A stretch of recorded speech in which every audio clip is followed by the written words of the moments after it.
I need to tell you about the worst exploration I ever did. The one that made me question everything I see, everything I know about myself. Because mirrors, they're supposed to show the truth, right? They're supposed to reflect reality exactly as it is. But what happens when they don't? What happens when every reflection shows something different? When you can't trust what you're seeing? When you can't even trust your own face looking back at you? My name's Ashley, and I'm an urban explorer. I document abandoned places, forgotten structures, places time left behind. 3 months ago, I went to Wonderland Park, an abandoned amusement park outside Indianapolis, Indiana. I went for photographs, for content, for the thrill of exploring somewhere forbidden. What I found in that mirror maze, what I saw in those broken reflections, it shattered more than just glass. It shattered my sense of reality, and I don't think I'll ever put the pieces back together correctly. Wonderland Park closed in 2003. 22 years of sitting empty, rusting, decaying, becoming overgrown with weeds and vines. The rides were still there, frozen. The Ferris wheel tilted at an angle, the carousel missing most of its horses, the roller coaster tracks twisted and warped by weather and time. It was perfect, exactly the kind of place I love to explore. I'd been planning this trip for weeks, studied satellite images, planned my route, found the gap in the fence where I could slip through. I arrived on a Saturday in late October, around 4 p.m. Plenty of daylight left. I'd explore for a few hours, get my shots, be gone before dark.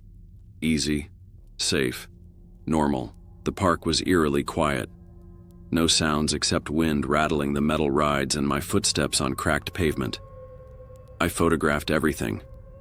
The ticket booths with their broken windows, the concession stands with faded menu boards, the game stalls with prizes still hanging, ratty stuffed animals covered in mold and bird droppings.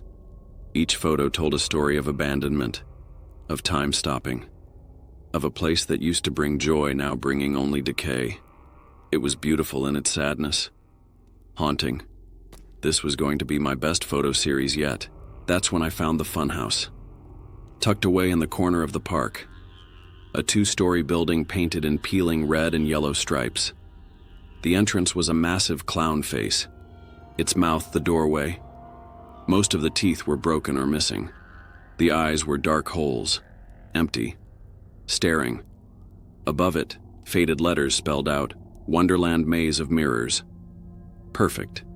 Mirror mazes always photographed well. The distortion, the repetition, the way they played with perspective. I had to go inside. The door hung open, one hinge broken. I pushed through, my flashlight cutting into the darkness. The entrance hallway was narrow, walls decorated with peeling cartoon characters, their smiles warped and sinister in the decay. I could see my breath. It was cold inside, much colder than it should be. The hallway opened into the main room, and I stopped, stared, because it was intact, mostly. The mirrors were still there, hundreds of them, covering every surface, floor to ceiling, creating infinite reflections, infinite corridors, infinite versions of the space. Some mirrors were shattered, spiderwebs of cracks radiating from impact points. Some were clouded with age, some were missing entirely, just dark rectangles where they used to be. But most were still reflecting, still functional, still showing me. I raised my camera, started shooting.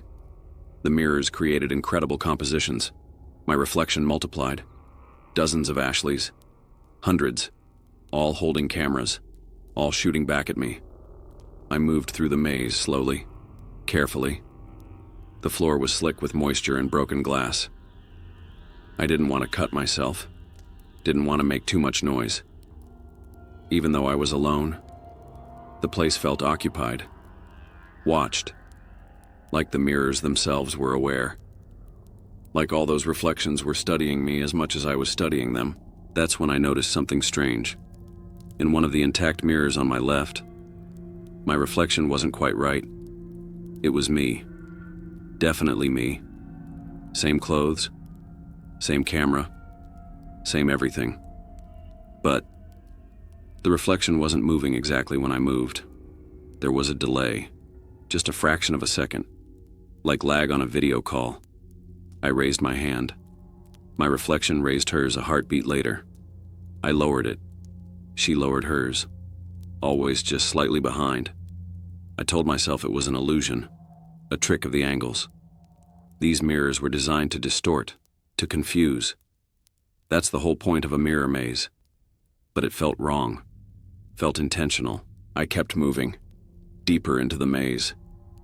The mirrors created false paths, dead ends. I'd walk toward what looked like an opening only to hit glass.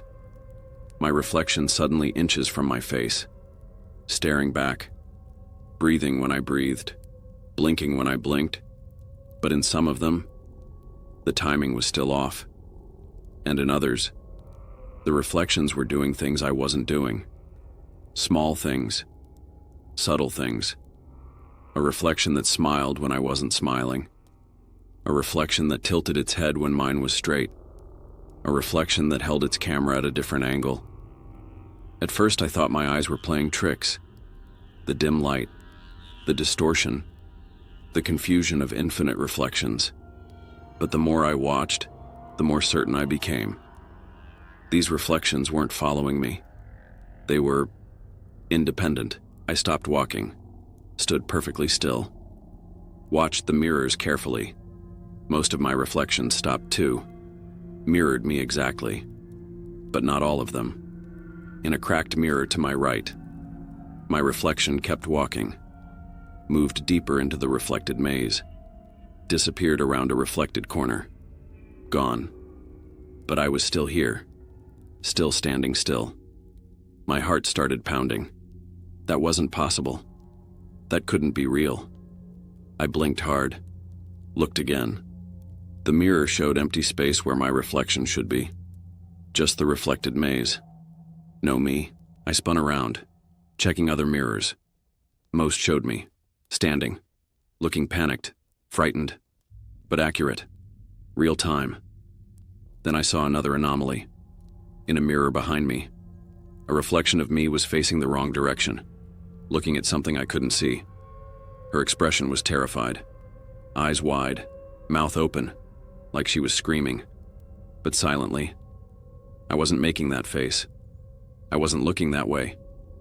But the reflection was. She raised her hand, pointed at something in her version of the maze, something behind her reflected self, something I couldn't see in my reality. Then she ran, bolted deeper into the mirrored corridor, and vanished. I needed to get out. This was wrong. All of it. I turned to leave, to retrace my steps. But the maze had changed. The paths I'd walked weren't there anymore. Or they looked different. I couldn't tell which was real and which was reflection.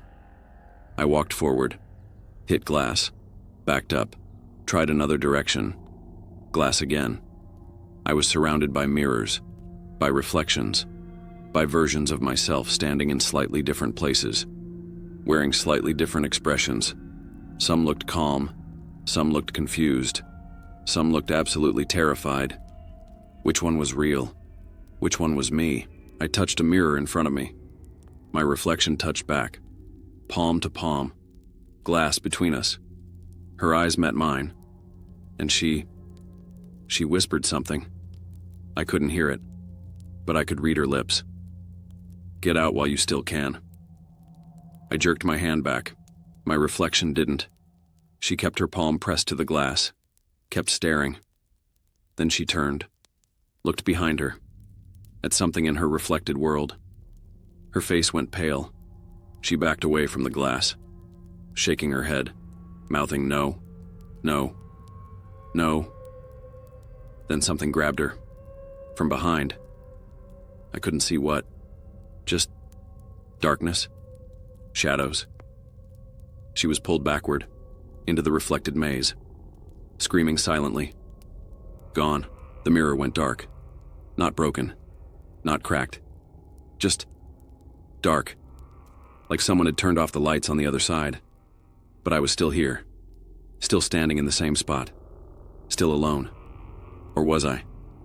I checked the other mirrors, counted my reflections. 1, 2, 3.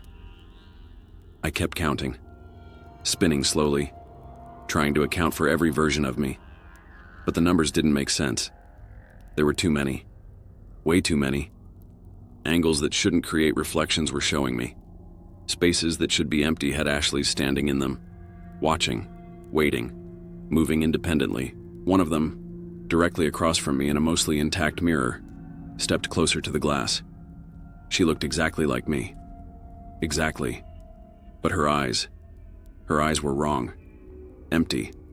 Hollow. Like all the life had been drained out. She raised her hand, pressed it against the glass from her side. And the glass, it rippled. Like water. Like the barrier between her world and mine was liquid. Permeable. She pushed harder. Her fingers started to come through, breaking the surface, reaching into my space, reaching for me. I screamed, ran, chose a direction and just ran. Crashing through the maze, hitting mirrors, bouncing off glass, cutting myself on broken edges. I didn't care.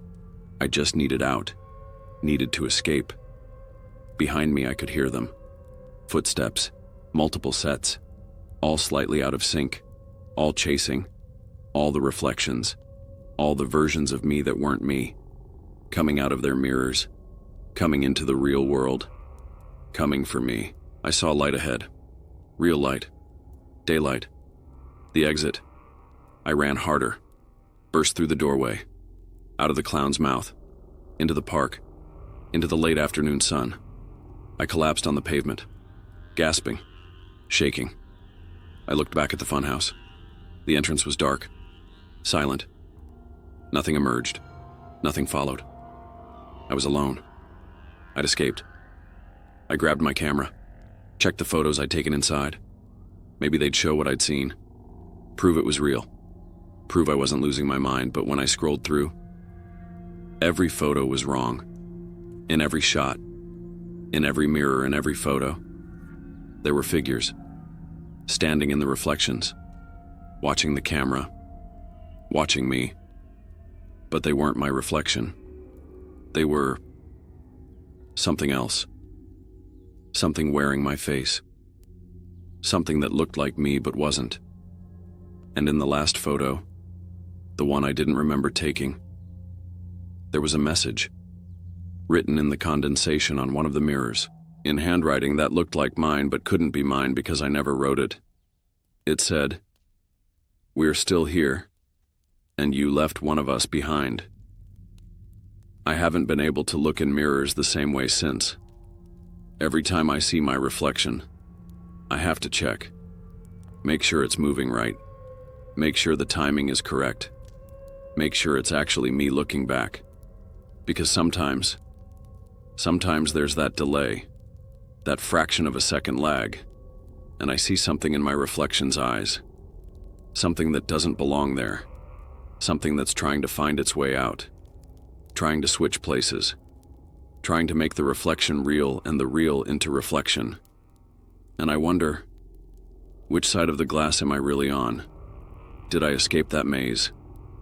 Or did something else escape?